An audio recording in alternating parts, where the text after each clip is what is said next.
is Jessica Babe, and Jessica is going to be speaking on the struggles of a rural creator. Welcome, Jessica.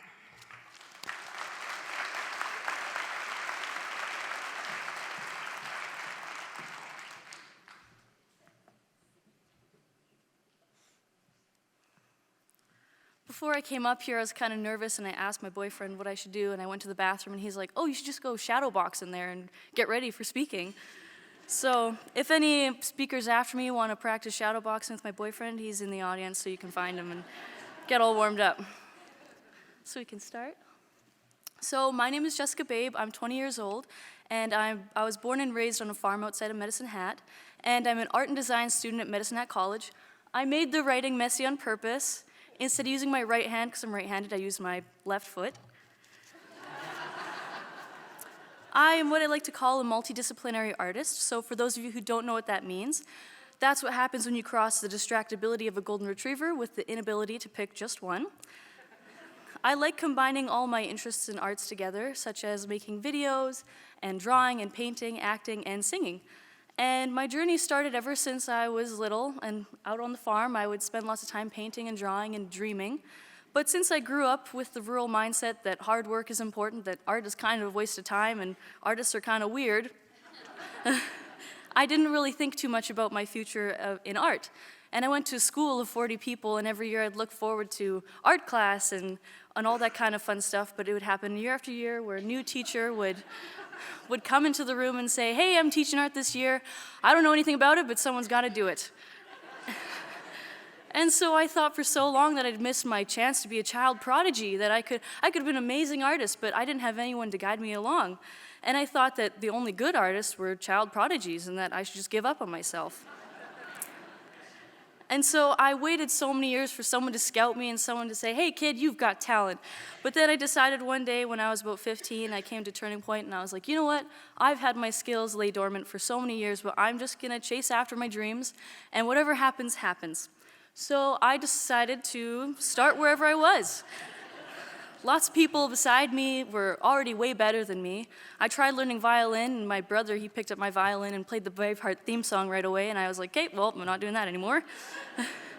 And I decided to try new things and not be afraid of embarrassment and afraid of failing.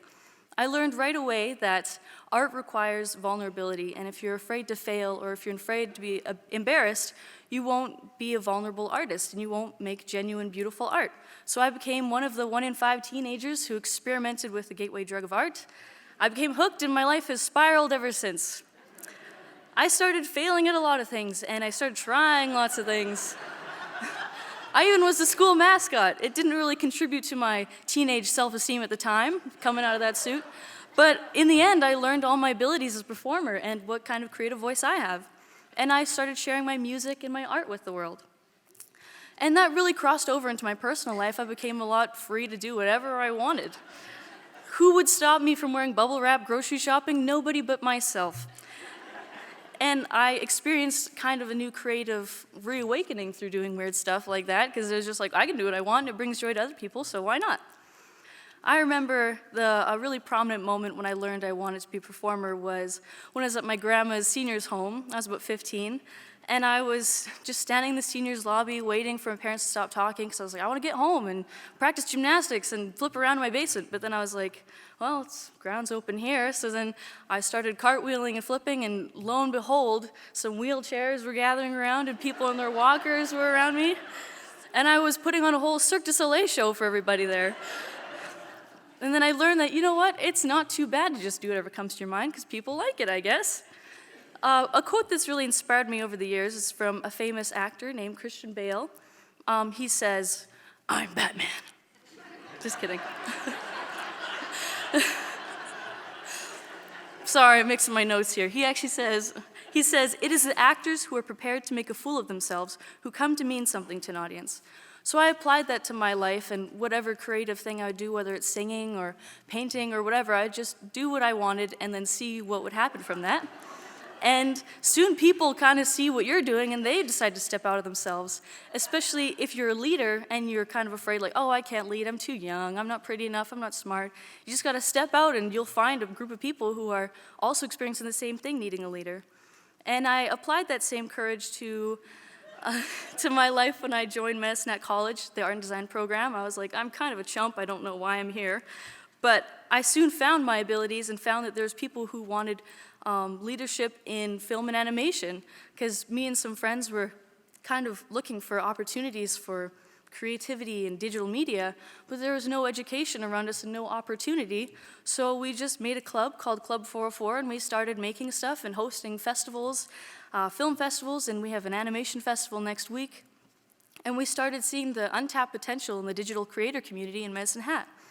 And it really makes me dream about Medicine Hat, what kind of place it could be. And it makes me think that we could be this someday. This is a picture in Fort Macleod of the filming of the new Ghostbusters movie. And there's other great movies being filmed in Fort Macleod, such as The Last of Us. And it made me realize it doesn't matter how big of a city you are, how big of a town you are, you just gotta do what you're passionate about. We can learn from Vauxhall, a town of 1,000 people who has 2 dancing potatoes as their mascot. They create a baseball academy that turns out MLB drafted players every year. So if they can do it with the size that they are, how can we do it in Medicine Hat? So my club has kept chugging along in these 2 years, and we have big dreams for the future. And we're seeing lots of people step out in the community and realize their creative potential. And if you're a rural creator and you feel this kind of tug of war inside of you, like you want to be a creator, but hard work, the trades, agriculture, maybe this quote from the Dead Poets Society will encourage you.